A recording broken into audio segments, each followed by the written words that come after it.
About 10 seconds.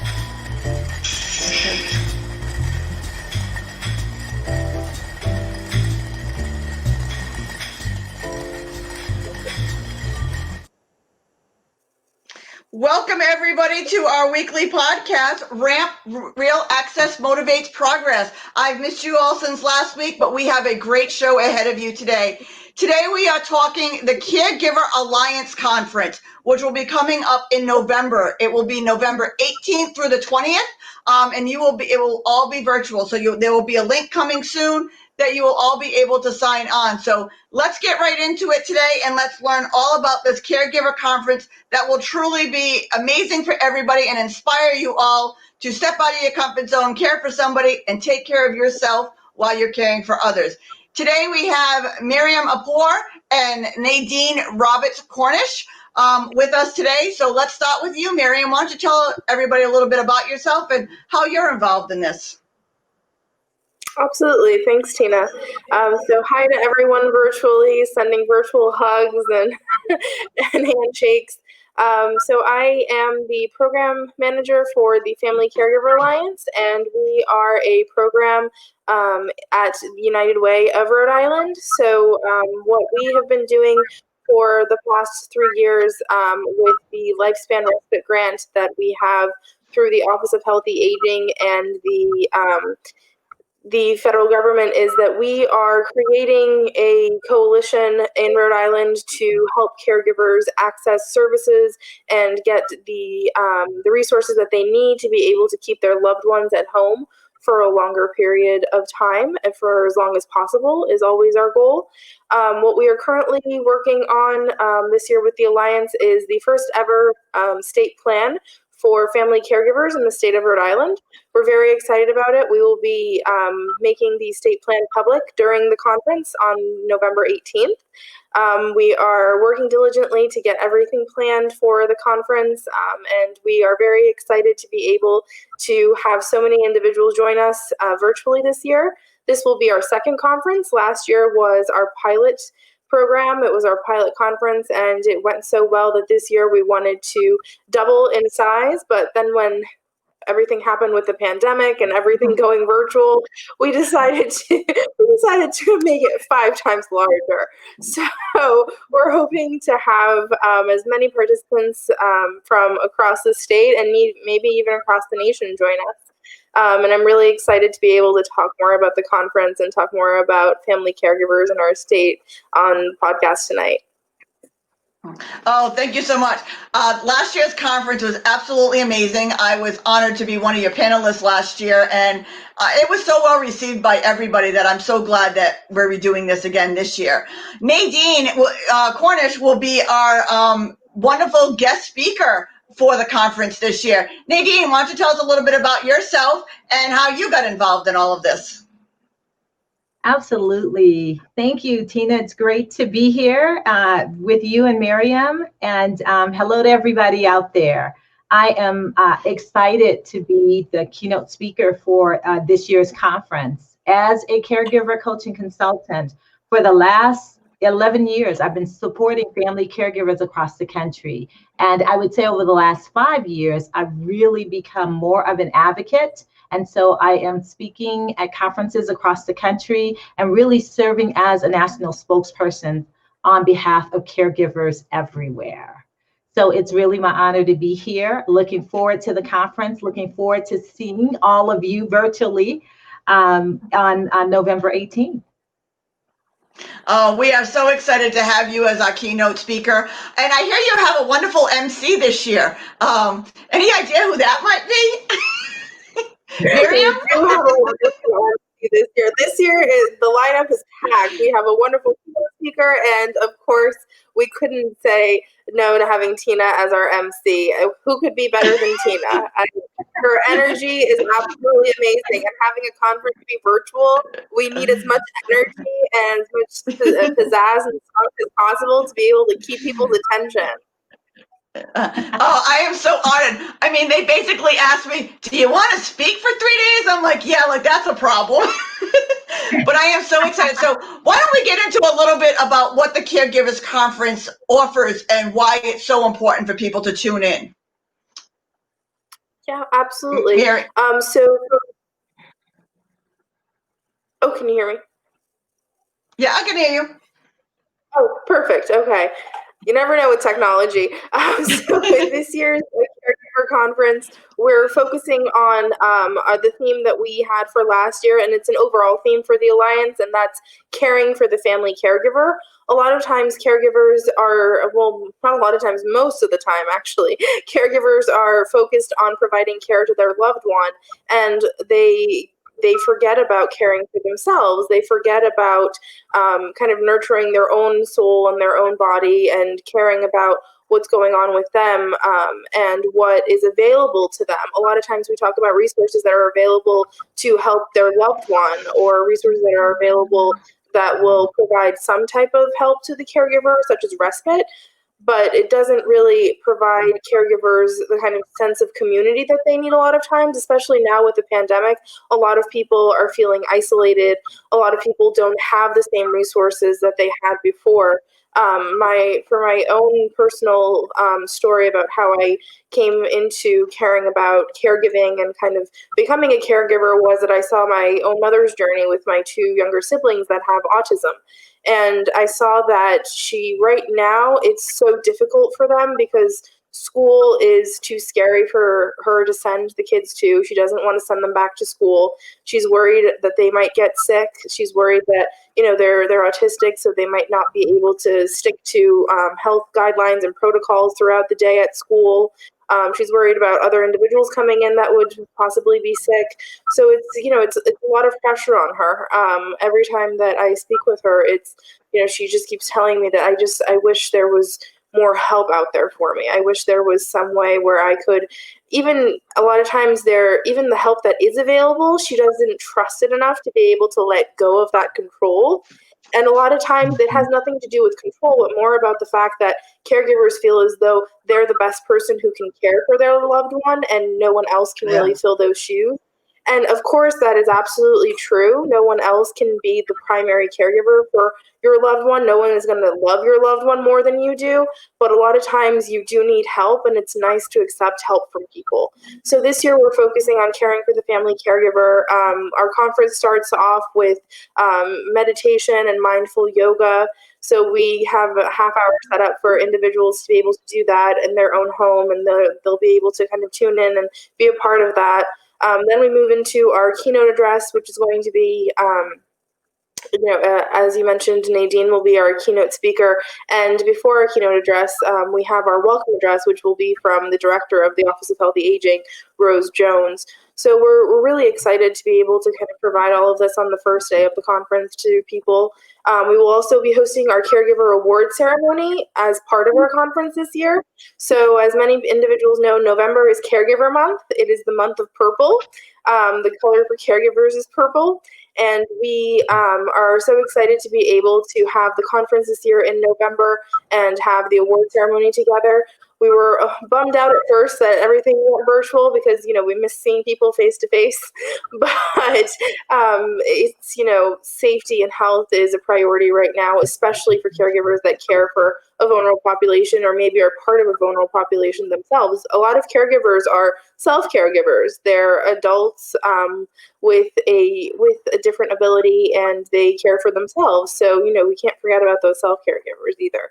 And our second and third day of the conference is going to be different breakout sessions, and we've tried to kind of divide that depending on caregivers who care for individuals in different age groups. So we've kind of progressed or kind of set up the program to progress along the lifespan.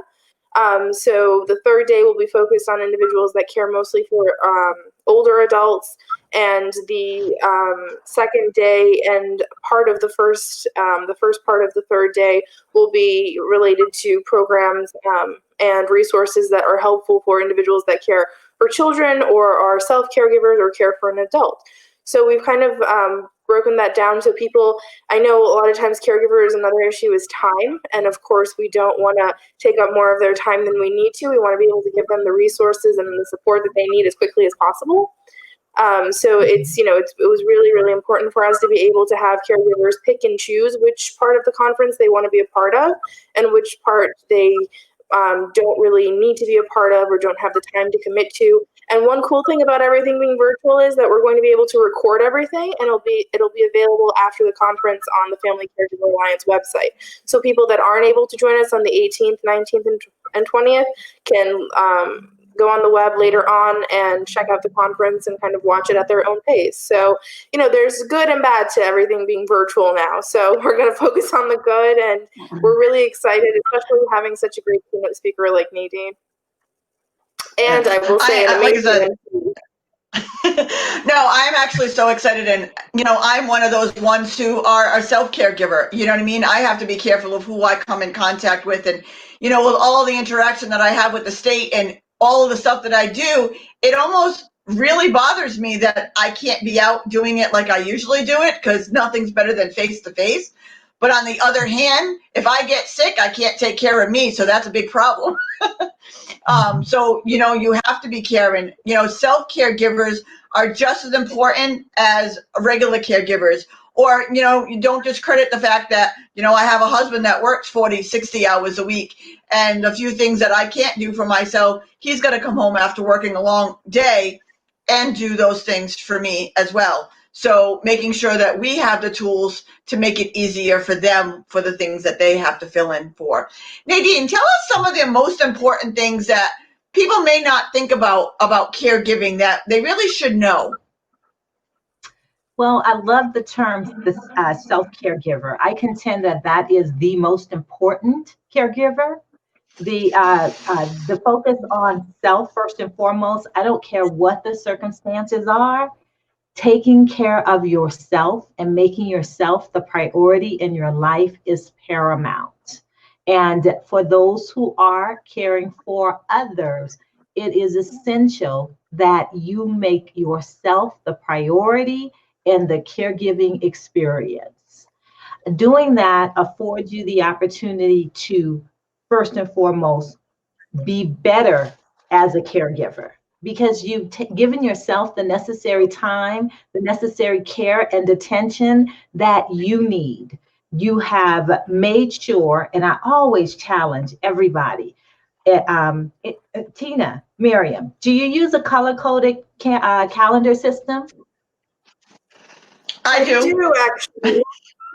Okay, very good. So my question for you is, what's your favorite color? Miriam? Green. Lavender. Okay, so Tina's green, Miriam's lavender. So I challenge you to pull up your calendar and take a look at it. And Tina, how much green is on your calendar? Miriam, how much lavender is on your calendar?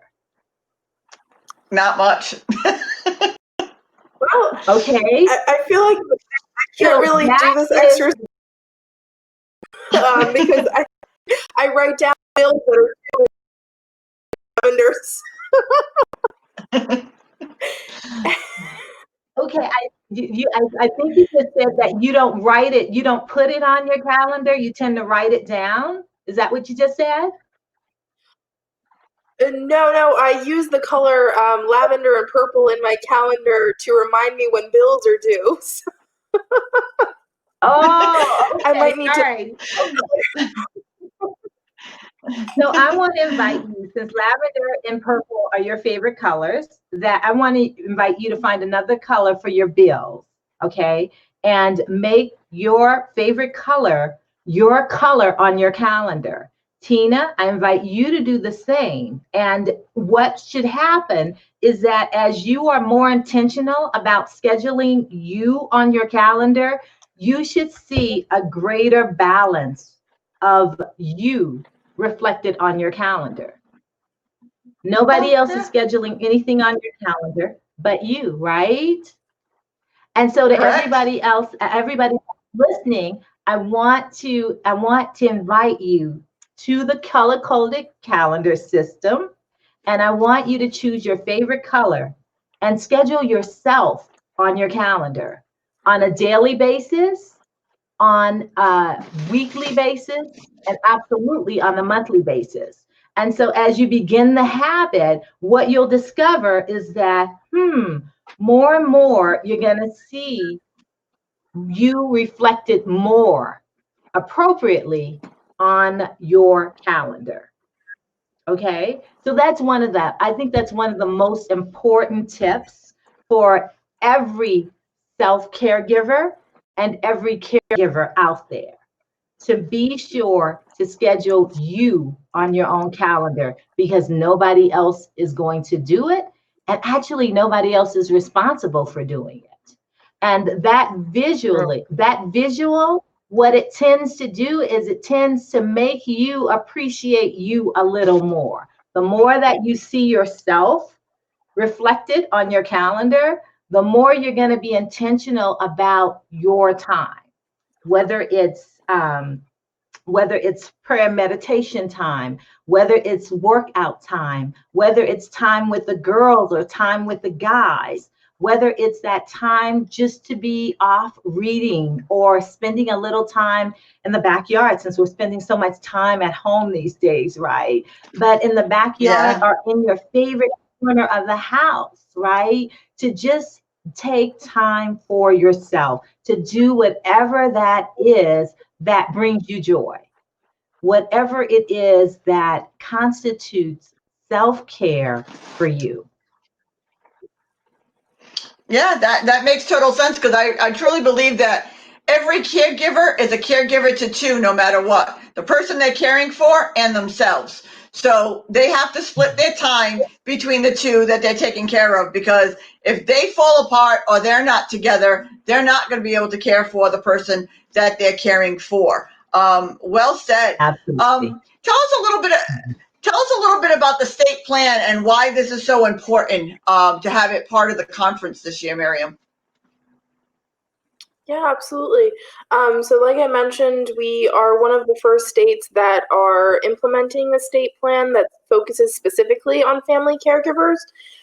So we are really excited about that. Rhode Island is one of the states in the nation that does a really great job of providing resources and supports to family caregivers, but there's always places to improve, and there's always room to be able to implement more and to be able to kind of take the feedback that we get from our family caregivers and to be able to kind of put out into the community the kind of resources that family caregivers really need.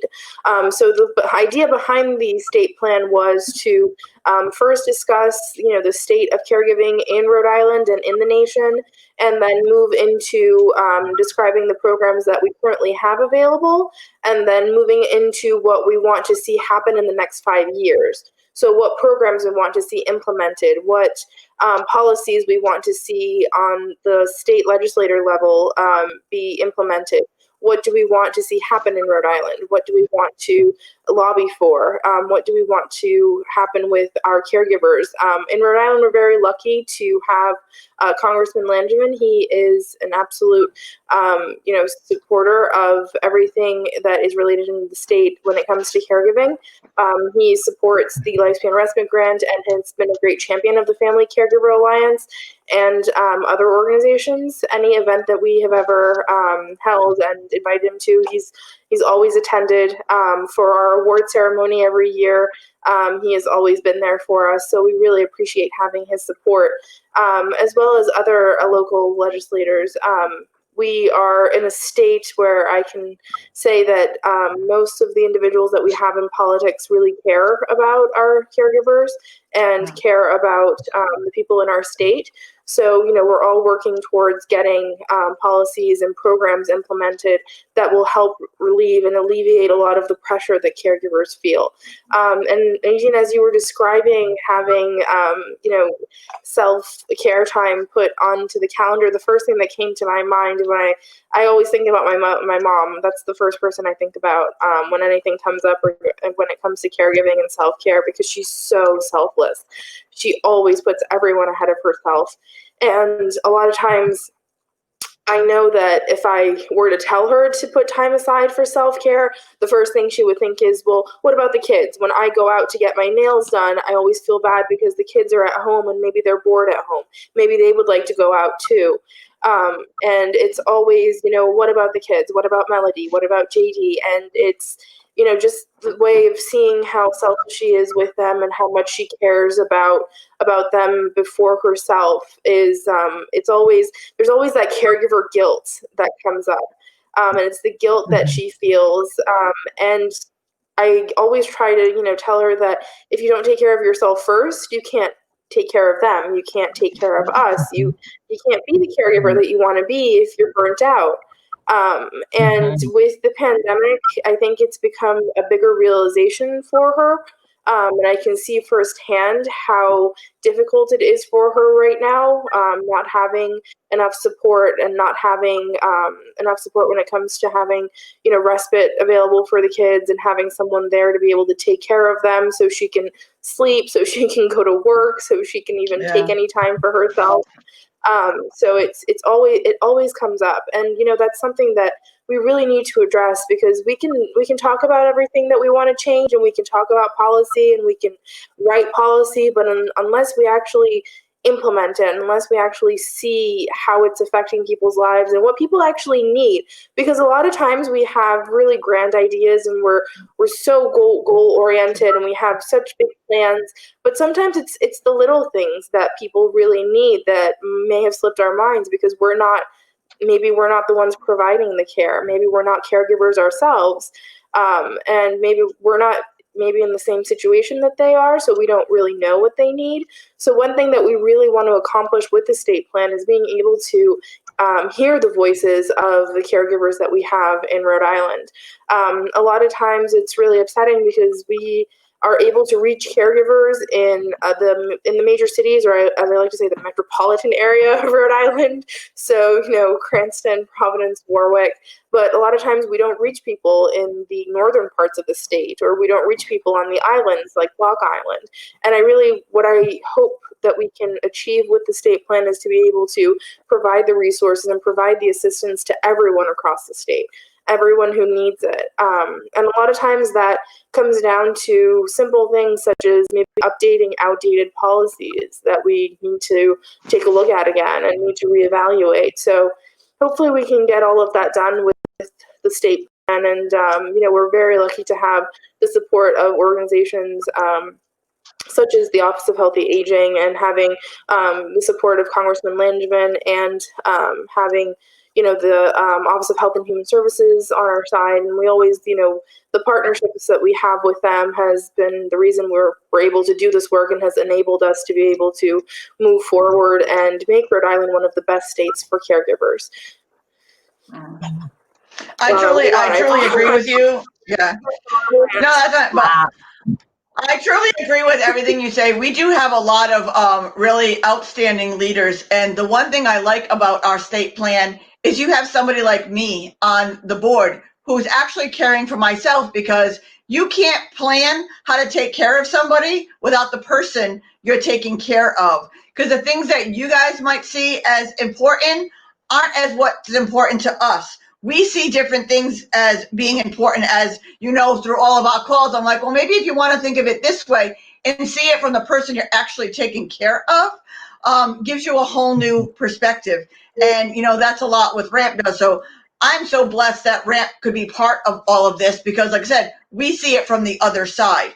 And caregiver guilt is a real thing. But the other thing that a lot of people don't see is the person being cared for has guilt as well, even if we're self-caregivers, because if I'm taking time to do stuff for myself, it's taking time away from other things that I would be doing, or I could be doing for somebody else, or somebody else has to take time away. So I feel just as guilty as the caregiver. So actually the caregiver taking a break gives me a break, and it gives me a little bit of a break to not feel that guilt. How is it across the country, Nadine? Because I know you travel all over the place. Is it all like even keel, or is there like some places better than others? Well, some places are definitely better than others, and I just have to take my hat off to Rhode Island. I think it's fantastic that you guys are literally spearheading and leading the way with the comprehensive state plan for caregivers. That is fantastic. I would love to say, in my wonderful state of Colorado, it's a work in progress.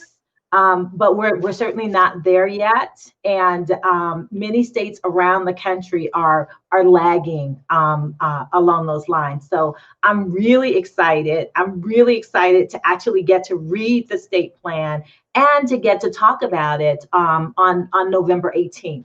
You guys are absolutely advantaged. I want you to know that you are leading the pack, and that's so fantastic. I'm so glad to hear that you have elected officials that are supporting, they are recognizing the plight and actually putting legislation in place and supporting a plan and task forces to ensure that viable, reasonable, and really efforts that will make a difference, that's happening. So that's definitely the first thing I wanted to say. Congratulations, and congratulations to all of you guys, because I know that you all were instrumental in spearheading and making it happen, doing the work, rolling up your sleeves to make sure that there was a viable plan. So that is fantastic.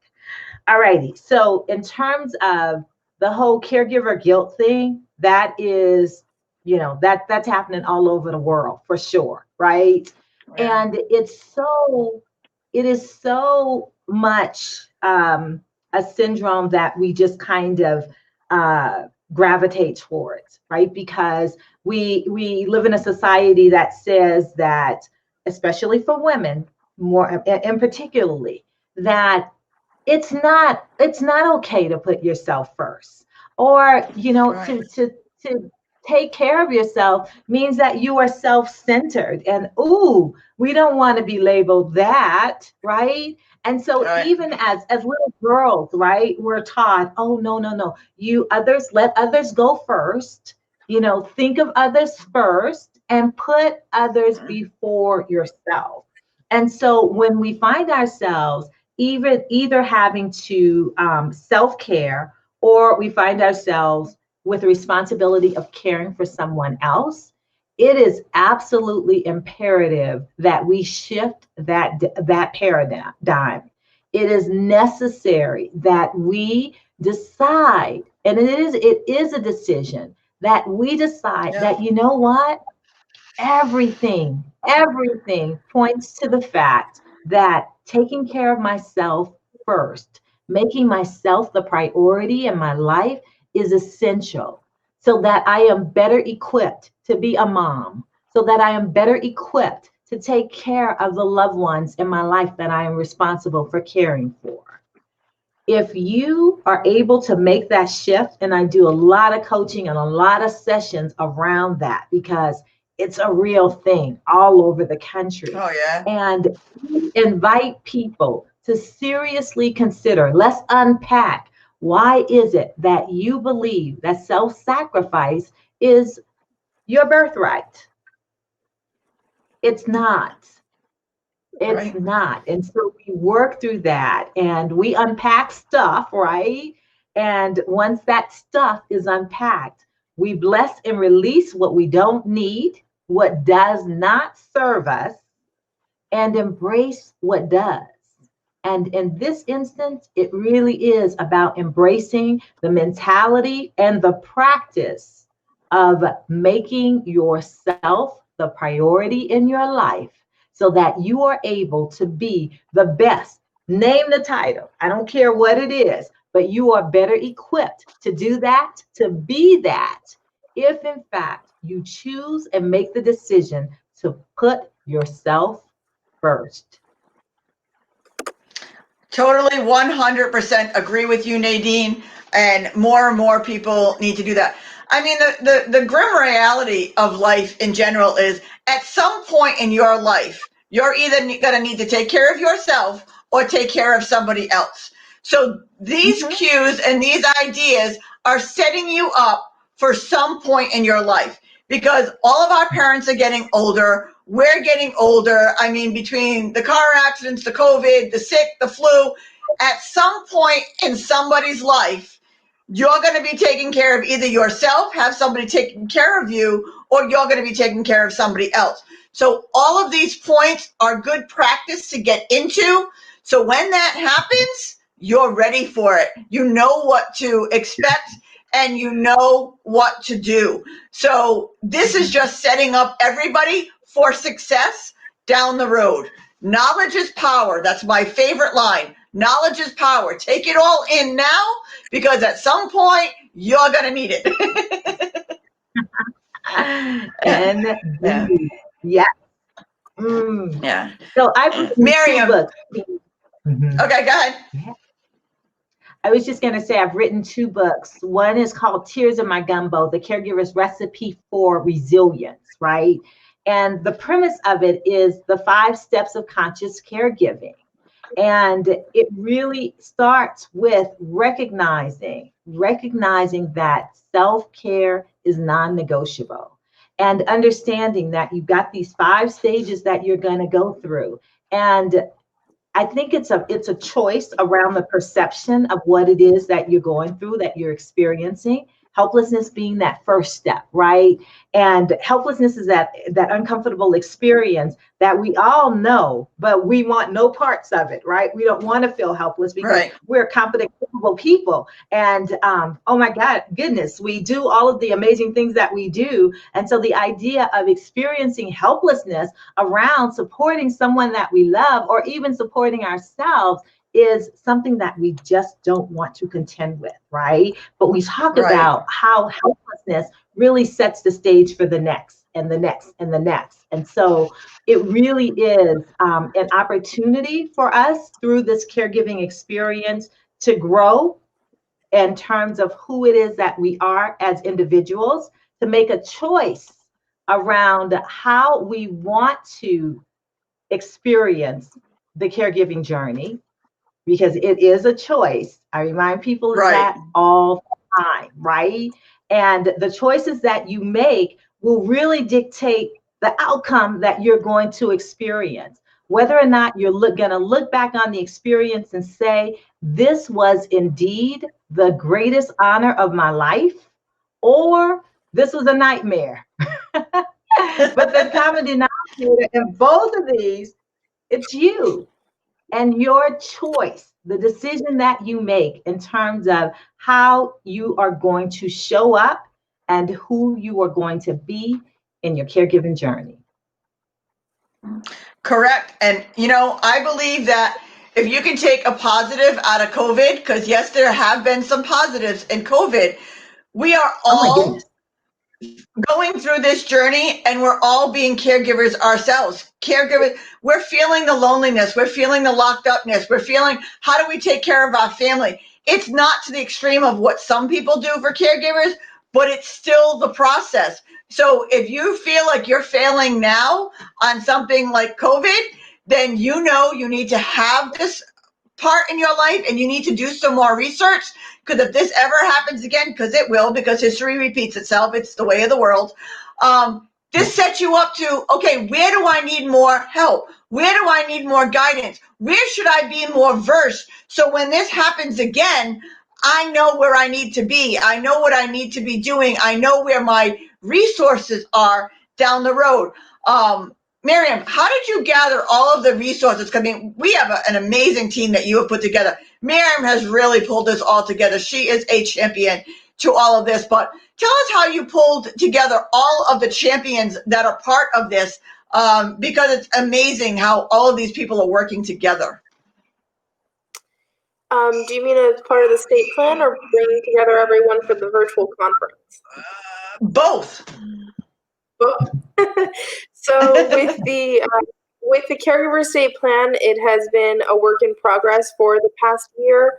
And it has really been a learning opportunity for myself and for everyone who is part of the state plan subcommittee. And that really includes a wide array of agency members, a lot of different partners throughout the state. And it's really been a learning process for all of us to kind of see what programs we have available in the state. A lot of times I've been doing this work for the past 3 years now. I've been the program manager since 2017, and I started working in the space with caregivers in 2017, and there's still a lot of programs in the state that that I learned about that I didn't know existed, because we have so many different programs offered by so many different agencies that a lot of times we don't know about them. A lot of programs get more attention than others do because of just the way that they're marketed and how popular they become, and how, ease of access as well. That's also something that's really important. So we have really worked hard to be able to create a coalition. We have about 50 members on our advisory council right now as part of the Family Caregiver Alliance. And we are partnered with, as I mentioned, the Office of Healthy Aging. They distribute the funding that they receive from the Aging and Community Living, the Office of Aging and Community Living through the Office of Health and Human Services, which is federal. And they've also been a great champion and support. They're actually the office that administers the Lifespan Respite Grant. So without the Lifespan Respite Grant, there would be no Family Caregiver Alliance. There really would not be any working towards a state plan without the leadership and guidance of the Office of Healthy Aging and of individuals that really care about this issue at United Way, at 211. A lot of this work was done before I started, before there was even a Lifespan Respite Grant.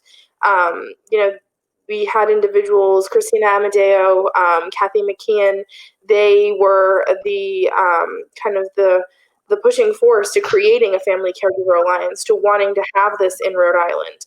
And without having the alliance, we wouldn't have been able to come together to create a state plan, because it's not a document created by one person that can just, be put out there and then that's it.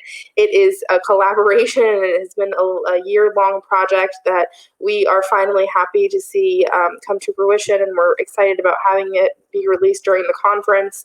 And also having it, be something that is accessible. A lot of times what I've seen with documents that come out that are called a state plan is that they're not really something that is accessible to the public. And when we first started having the conversation about what we wanted the state plan to look like, we wanted it to be something that could be easily consumable by the general public. We didn't want it to be a document that would only be used by people that are already working in this space. Because we a lot of times already know what's happening. We know about the programs. We know what people are eligible for and what they're not eligible for. We know what is available to them, but a lot of times individuals don't know that. And I remember from when my mom first started, I think this was about 10 years ago, when she first started to try to get respite services in Rhode Island, the first question she asked me, because we are immigrants, was, what is respite? Do you know what respite is? What is respite? Why do they call it respite? And I have to say, as someone that grew up here and went to school here, I still had to Google what was respite. So, it's all of that all of that comes together, and a lot of times language is a barrier. A lot of times there are cultural barriers. There's this sense of pride of taking care of your loved ones and not wanting to get outside help because it's cultural. Everybody has different beliefs. Everybody has different values, different cultures. So we also wanted to be sensitive to that. And also right now in the world that we are in the state of our country, we have to really focus on equity as well. And that was something that was very important to us. Equity and having representation. Representation really, truly matters. And having representation be something that is important in the state plan and being projected in the state plan is something that we want to see projected throughout what we want to accomplish in the next 5 years with this state plan. So it has been an ongoing journey, and has been a learning process for all of us, but I'm happy to say that it is coming to fruition, and we're very excited. And the conference was something that we started last year, and it's much different this year, having everything be virtual and contacting people only over email and phone, and having people do everything online. And I know a lot of times that might be a barrier for some people, but we're learning as we're going forward. We're learning, what works and what isn't working, what we should change. And it's, we are hoping to have the best possible conference that we can. And we're hoping to provide as much information to as many caregivers throughout the state and even throughout the country We would love to have individuals join us from different parts of the state. A lot of conferences got canceled this year because of COVID. A lot of them turned virtual, so there wasn't that opportunity to meet other caregivers from other states and to network. And hopefully this kind of creates that space and creates that opportunity, and it creates a way for people to make contact, even though if it's not face to face and in person, there's still ways of connecting virtually. This is so important, and I commend you again because of all of the hard work that you're doing. When I first came on, there was just a small group, and it has grown just for the time that I've been involved into this whole conference. And it's so true. Caregiving doesn't change through the country, through the state, it's all cultural, but we are stronger together. None of us can do this on our own. And it's so amazing to me to sit, like when we're actually be able to sit in a room together learning about the different organizations. We're in the field and we're learning ourselves about, oh, I didn't know you guys could do that. And I didn't know you guys could do that. And if we all collaborate and we all work together, it doesn't matter who gets the credit. It matters that it gets done and people are being taken care of. We are stronger together as a nation, as a country, as a state. We need each other. And the only way it's going to work is to share ideas and to work together to make it work across the country. I am 100% firm believer in that I don't care who gets the credit. I just want it done. So tell me where you want me to be the grunt work and I will, jump in and get it done. Do you see that, Nadine, in your field? Like when you're going around, more people want to work together, or are they still knit and pulling of who's going to take, the credit for this or that? So I think that more and more people are recognizing that collaboration is the key to everything. And in terms of how we're able to better serve and best serve the individuals within our various communities. So I think you're absolutely right. We are stronger together, and there really is no room for this whole individualistic mentality, right, around wanting to take credit. So I'm happy to say that I'm seeing much, much more collaboration and just stronger cohorts that who are coming together to effectively meet the needs, especially of caregivers in their communities. So definitely excited about that.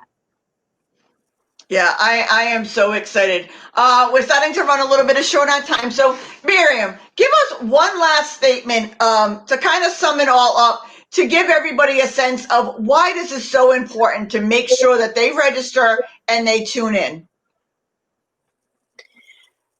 One statement. You're giving me a tough job. I think the most important message to get out there is that I know you're feeling isolated. I know that a lot of services and a lot of programs that were available before might not be available right now. But there's no way to get help unless you get connected.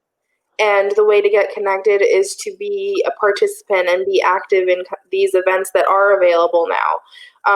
We are fortunate to be able to offer this conference free of charge and have individuals register without having to pay anything, and to be able to provide that information and those services to individuals. So we really want everyone to take advantage of kind of the opportunity that's being afforded. We're trying to see the silver lining in all of this, in the pandemic and with COVID and with being, stuck at home for the past 7 months. Everyone has had to make sacrifices, and it's for the greater good. I think one great thing that came out of this pandemic was that people started to see each other as a community more so than they did before. It was, working towards the greater good and kind of putting aside our individualistic ideals that are really popular in our culture, and working towards caring for one another, caring for your neighbor, caring for your loved one that maybe you had lost contact with or lost touch with. Our primary focus is caregivers, but this pandemic has created a lot more caregivers, and it has given caregivers a spotlight that they may have not had before the pandemic. A lot of times, and it's terrible that it is this way, and one thing that I really want to that we all really want to accomplish with the state plan is to be able to show how important and how valid and how worthy caregiving, family caregiving specifically is.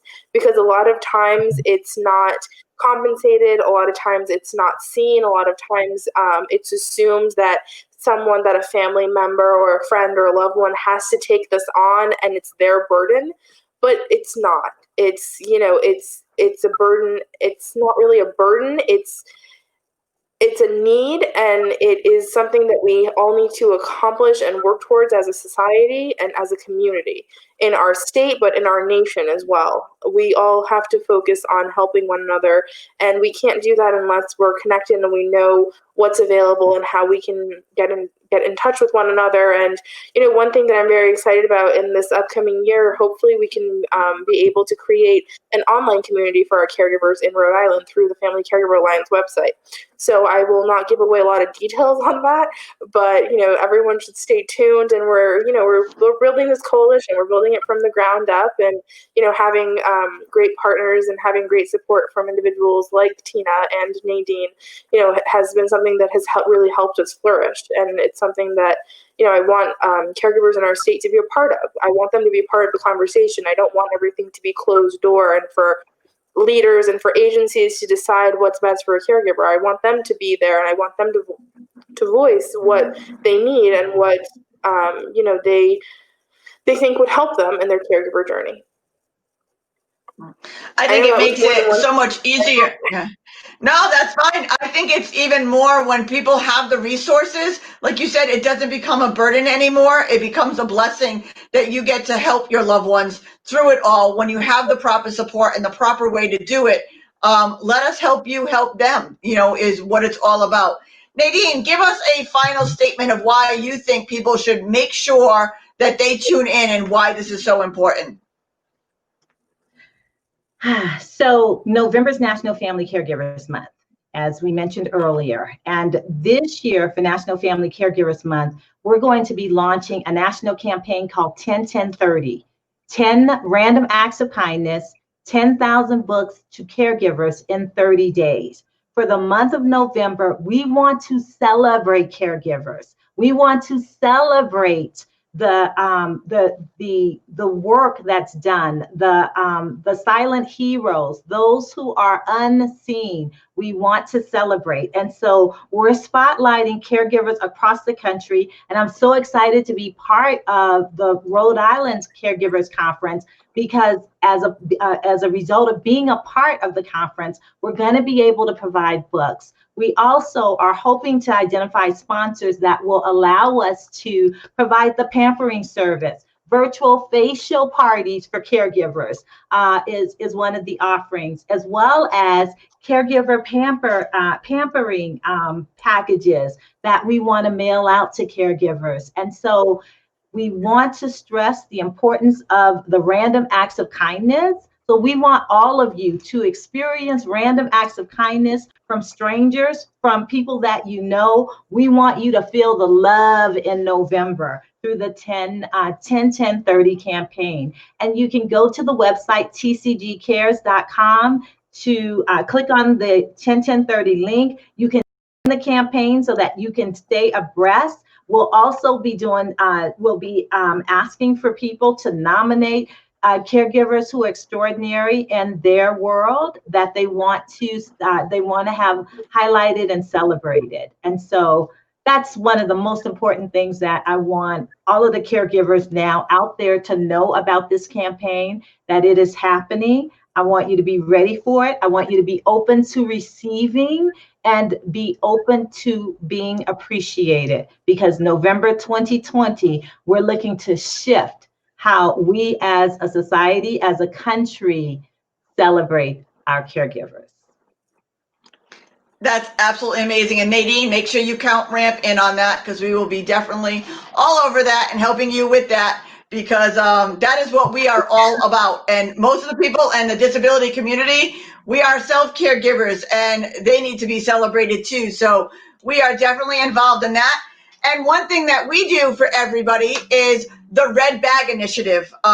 It is carrying all of your medical information on you at all times.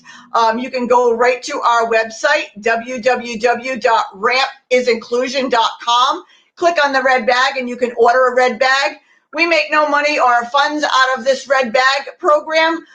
We sell them for $3, but you get a bag and you get to donate a bag to a homeless vet, to a veteran, to anybody that cannot afford one, because getting a red bag in the hands of everybody in this country and beyond is what we are all about.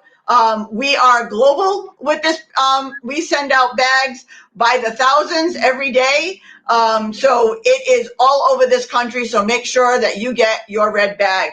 I want to thank you ladies so much for joining us and being part of the conversation tonight. I am so looking forward to November the 18th, 19th, and 20th for the Caregivers Alliance Conference. I am super excited. Nadine will be our keynote speaker, so if you liked what you heard from her tonight, you will hear even more from our keynote. They have a fabulous MC that's going to learn to shut up once in a while so other people can talk. That would be me. And our champion behind the scenes, Miriam, who has pulled this all together for us. We couldn't be more thankful. And thank you to Rhode Island and every partner in Rhode Island that is leading the way so that this state plan can be reviewed from every state in the country and picked up and, really taken care of across the country. Because again, we're stronger together. Just doing it in Rhode Island isn't enough. We need to spread it out so no matter where you go in this great country of ours, we are covered, we are taken care of, and you are not just taking care of your family members, you are taking care of yourself. Remember, self-care is just as important as caregiving for somebody else. So thank you so much, ladies. I am so excited for November to be with you again. Thank you for tonight. You guys can all share out this podcast and make sure you guys are going online and grabbing your red bag, because that is truly an important thing to have with you. Thank you very much, and good night, everybody. Night. Good night. Thank you.